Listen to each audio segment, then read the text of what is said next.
1943年5月嘅一個漆黑夜晚，港九大隊大嶼山中隊隊長劉春祥帶領住6名英勇嘅班排骨幹，乘坐一艘帆船，自大嶼山東涌破浪而出，直指屯門龍鼓灘。佢哋肩負住開拓新根據地嘅重任，渴望為游擊隊嘅生存同壯大開闢新天地。然而，當佢哋嘅船隻駛入龍鼓洲、沙洲海域時，卻意外遭到日軍嘅2艘炮艇埋伏。面對強敵，劉春祥等7人毫不退縮，佢哋奮勇抵抗，但最終都因為力量懸殊，帆船喺激戰中不幸被擊沉。劉春祥等7名指戰員同船家梁克一家5口全部英勇犧牲，佢哋嘅壯舉將永遠銘刻喺香港嘅愛國歷史之中。我咧係周轉香，新界社團聯會副會長。1943年，咁當時咧，我哋東江中隊大嶼山中隊咧已經係喺大嶼山成立咗噶啦。咁去到43年嘅時候咧，啱啱就係大災荒啊嗰度，咁再加上咧日本軍國主義咧就大圍剿，成日都圍剿。咁我哋喺一個孤島裏邊咧，游擊隊覺得咧好無援，咁佢哋就希望咧能唔能夠聯結到周邊咧，或者喺出邊有啲副食品啊、糧食啊都可以支援到。咁所以當時劉春祥咧就帶咗12個班同排嘅骨幹咧，就漏夜開咗一個木船咧，就去咗龍鼓灘嗰一帶。佢哋當時嘅諗法咧就係聯結龍鼓灘啦、流浮山啦，甚至寶安一帶嗰啲友軍，咁啊希望咧聯成一氣，當呢度被圍剿嘅時候，友軍支援到。咁就一個探軍情，第二咧就想喺嗰度能唔能夠揾到糧食。咁但係喺做完呢個工作咧，翻嚟嘅途中咧，就喺沙洲同龍鼓灘中間嘅海上咧，就遇到日本嘅炮艇。但係當時咧，雖然佢哋係木船，都係英勇作戰嘅。結果咧，苦戰咗2個鐘，終於咧係全軍覆沒。咁到而家點解都會仲追尋到呢件事呢？當時喺船上有一個男扮女裝嘅船夫，因為佢好熟水性，加上佢唔係打仗啊嘛，咁所以後尾咧佢就係游水翻嚟大嶼山去報信，咁先知道呢件事嘅。後嚟追尋咗好耐咧，只係記住咗劉春祥隊長，其他嘅人咧都話冇得追尋啊咁。而立碑更加冇得諗啦，因為佢話你哋口講啫嘛，有呢件事咁。但係如果作為游擊隊咧，當時後尾進駐嘅隊長啊、政委啊，全部都知道。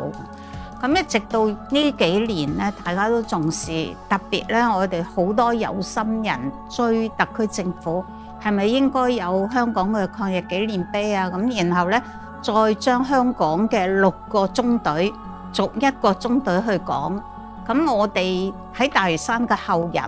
同埋有啲去追尋歷史嘅有心人咧，係不停咁去講呢件事。咁所以到而家咧，先能夠真係成碑咯。大嶼山中隊喺6個中隊裏邊係一個非常重要嘅隊嚟嘅，因為我哋知道41年係黑色嘅聖誕節啦，咁喺嗰度咧，香港就淪陷啦。咁而喺呢個地方咧，最初日本仔係未嚟嘅，佢顯喻香港咧就係因為當時已經進入咗太平洋戰爭啦嘛。咁日本軍國主義為咗要揾到補給站，咁佢就諗起我哋珠三角後邊嘅廣州。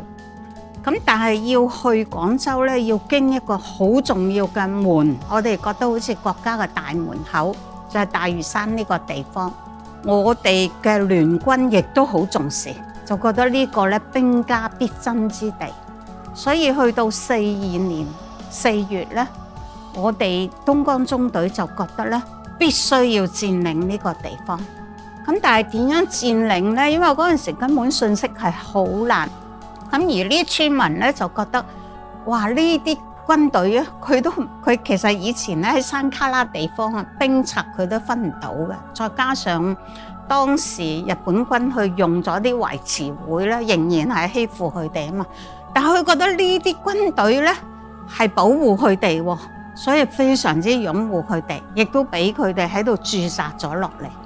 由於咁樣咧，游擊隊就開始咧同佢哋講點樣保家衛國。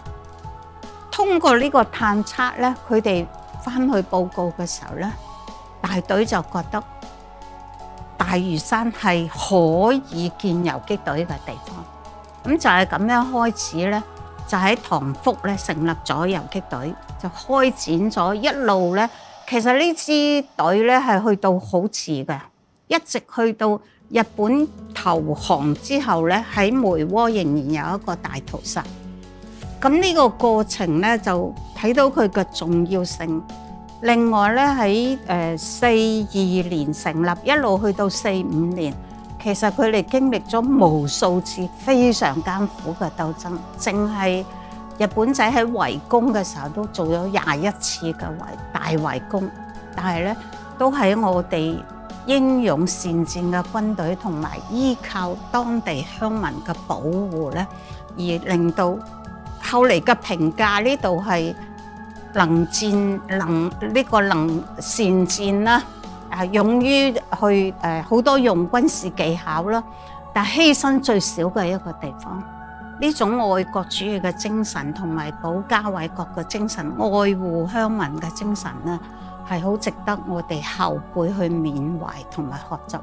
但係更重要嘅咧，就係東江中隊嗰種不戰不留不屈嘅精神。當時咧，劉春祥全軍覆沒呢個船夫翻嚟匯報咧，曾經有成一段時間軍隊嘅士氣好低落，加上有人哋圍剿啊嘛，再加上饑荒啊嘛，咁所以當時咧部隊就即刻用咗1個月嘅時間去做咗訓練，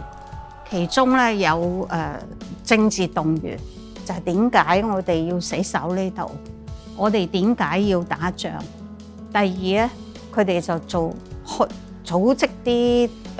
鄉民咧去做大生產。既然係災荒啦嘛，咁然後咧就令到用自力更生去發展經濟。跟住咧，佢哋又喺嗰度，因為要對付呢啲土霸啦，對付呢啲偽軍啦，咁佢哋建立咗一啲保稅站，咁就用公平交易咧，去令到啲鄉民覺得咧，哇！呢班軍隊真係保護我哋喎。佢哋仲有一個好重要咧。通過劉春祥事件之後，佢哋覺得咧學實際本領好重要，所以就做咗好艱苦嘅軍事訓練啦。咁就練就咗一支咧真係過得硬嘅隊伍。而喺呢個過程中咧，係呢支隊伍，我哋講佢最初由6個人啦，後尾嚟咧都係20零人嘅。咁去到呢個戰爭結束嘅時候，呢支軍隊、呢支游擊隊已經發展到110人嚇。咁當然當佢有大嘅戰役嘅時候咧，佢有外援，但係喺本土一個咁偏僻嘅呢個山村裏邊，佢能夠動員到村民參加抗疫游擊隊咧，呢個係睇到當時。即係佢哋唔係淨係打仗，唔係淨係話我個目標就係打走日本仔。佢同鄉民嗰種血肉嘅關係，同佢哋嗰個切身利益嘅關係，正就而家我哋而家好多時政府都提要做關愛隊啊。我哋社區工作就係要從市民嗰個實際需要去為佢解難。去為佢真係做到一啲福祉，咁佢咧就捨身都要保護你。其實講起啲歷史咧，我哋到而家都好激動。啲日本仔嚟圍攻嗰條村嘅時候咧，就係要揾游擊隊，點樣吊打佢哋受酷刑，當中仲有啲係村長嘅，都唔講。咁而因為知道個情報咧，有好多村民已經上咗山啦，俾佢捉到佢點樣受酷刑都唔講嘅時候咧，佢冇辦法，成條村燒晒。咁當中有牛古朗啦，有大鴉洲啦，咁呢啲沙螺灣啦，咁而呢啲村民喺山上邊，因為咁樣逃上去咁啊，落大雨淋到個身濕晒，睇住自己養嘅豬啊雞啊，全部俾人哋殺晒攞走。咁呢啲咧係令到佢哋咧係深深埋下咗仇恨。所以大嶼山點解我哋嘅前輩咁愛國咧？其實游擊隊係建立咗一個非常好嘅典範，就係同鄉民嗰種血肉嘅關係。我有去過龍鼓灘呢個紀念碑，好開揚、好遼闊、好平靜嘅感覺咯。其實了解過劉春祥12群組呢個故事之後咧，嗰一刻咧，盡量嘗試代入翻嗰一刻嘅環境，睇到其實佢有幾個孤島啊，同埋幻想到當時嘅情況。我哋木船對住日軍嘅先進級嘅軍艦咁嘅情況。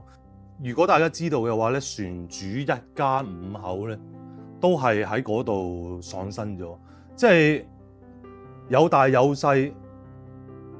咁樣走咗出海，你好難想像嘅。其實成件事，即係你可以感受到佢哋嗰一刻個民族精神，即係犧牲小我去維護香港人嘅精神咯。即係呢一點係我哋香港特別係年青人需要有嘅情懷啦。我哋係要感到感恩啊，應該要有一個感恩嘅心情。即係以前無論你係咩年紀都好，有需要嘅話你就有呢個危險性，有需要嘅話你就需要即係被徵召去抵抗一啲外敵又好乜都好。但係現在我哋生活喺一個咁嘅環境，特別係我哋19年經歷咗一個黑暴，經歷咗一個顏色革命，但係我哋慶幸嘅就係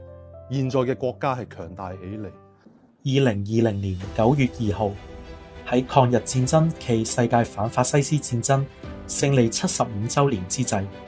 國家退役軍人事務部正式頒布第3批抗日英雄劉春祥等12名龍鼓洲抗日英烈赫然在列。呢個不但係對佢哋英勇事蹟嘅官方認可，更加係對佢哋不屈精神嘅深切緬懷。2023年5月9日，劉春祥抗日英雄群體紀念碑喺屯門龍鼓灘隆重揭幕。紀念碑嘅正面醒目地刻有劉春祥抗日英雄群體紀念碑10個大字，字字都透露出對英雄們嘅敬仰之情。左右兩側嘅中英文對照碑文，則細緻記錄咗英雄群體嘅英勇事蹟，等後人能夠深入了解呢一段波瀾壯闊嘅歷史。呢座紀念碑將永遠屹立喺龍鼓灘，作為後人緬懷先烈、傳承精神嘅標誌性建築。